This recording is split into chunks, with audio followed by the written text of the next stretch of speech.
नमस्कार दोस्तों, आज हम एक महत्वपूर्ण विषय पर बात करने वाले हैं। भारतीय न्याय संहिता की धारा 85 और 86 जो कि पहले जो आईपीसी होती थी, इंडियन पीनल कोड, उसमें 498(1) की बिल्कुल कॉपी है। क्या बदल गया इसमें? क्या पहले जैसा है इसमें? महिलाओं की सुरक्षा पर क्या असर पड़ेगा इस बदलाव से? तो चलिए आज पूरी जानकारी समझते हैं सरल भाषा में, एक लेमन की भाषा में और एक एडवोकेट की भाषा में, जो मिक्स करके मैं आपको आराम से सरल भाषा बना के समझाऊंगा। सबसे पहले समझते हैं कि इंडियन पीनल कोड 498(1) होता क्या था। ये जो सारा का सारा जो मामला है, 1983 में खासतौर पर यह धारा लाई गई थी ताकि शादीशुदा महिलाओं उनके ससुराल में होने वाली क्रूरता, मानसिक प्रताड़ना और दहेज उत्पीड़न से बचाया जा सके।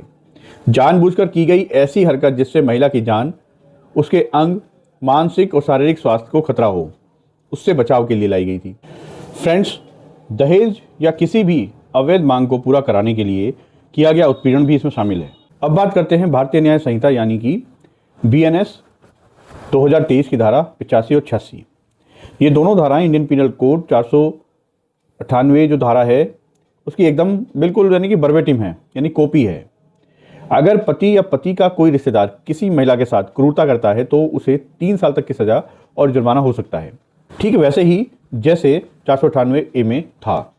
धारा 86 यानी कि 86 क्रूरता और उत्पीड़न के अर्थ को स्पष्ट करती है, यानी कि हरेसमेंट और कोएर्सियन, डिमांड, मारपीट, प्रताड़ना, सबको विस्तार से परिभाषित करती है, डिफाइन करती है।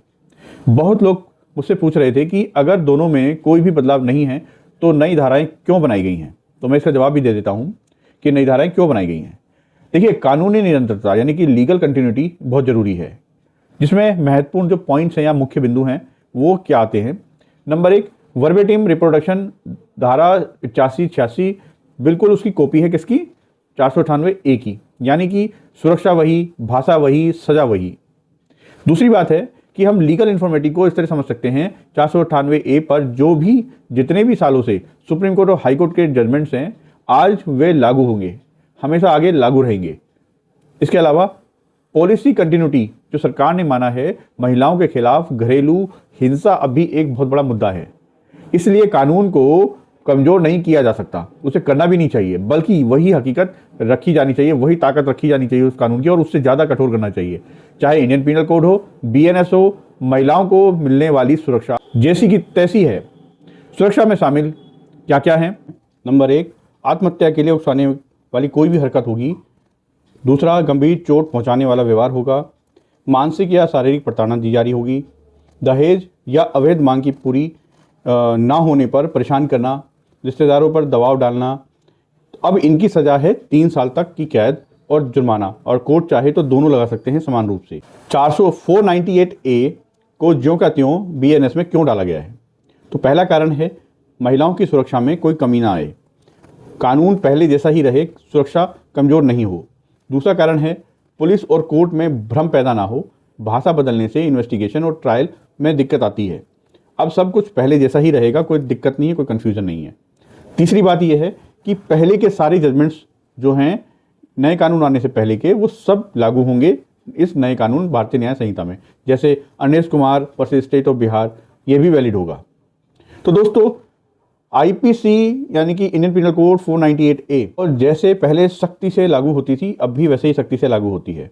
याद रहे, 498A यानी कि 498A इंडियन पीनल कोड का जो सेक्शन है, ये जो धारा है, ये क्रिमिनल जो लॉ में आती है। क्रिमिनल लॉ जो भारतीय न्याय संहिता के नाम से अब नया लॉ है। तो इसमें कोई भी व्यक्ति अपनी पत्नी के साथ किसी तरीके का, या उसके रिश्तेदार पत्नी के साथ किसी भी तरीके का ऐसा व्यवहार करते हैं जिससे प्रताड़ना होती है या प्रताड़ना जिसे माना गया है, तो वह सब इसके दायरे में रहेंगे। तो याद रहे कि आप इन सब चीज़ों को, इन सब बातों को ध्यान रखें और इस क्रिमिनल लॉ में या उसके दायरे में आने से बचें। लेकिन अगर आप दायरे में आ गए हैं तो उसका भी उपाय है आपको इस दायरे से बाहर लाने का।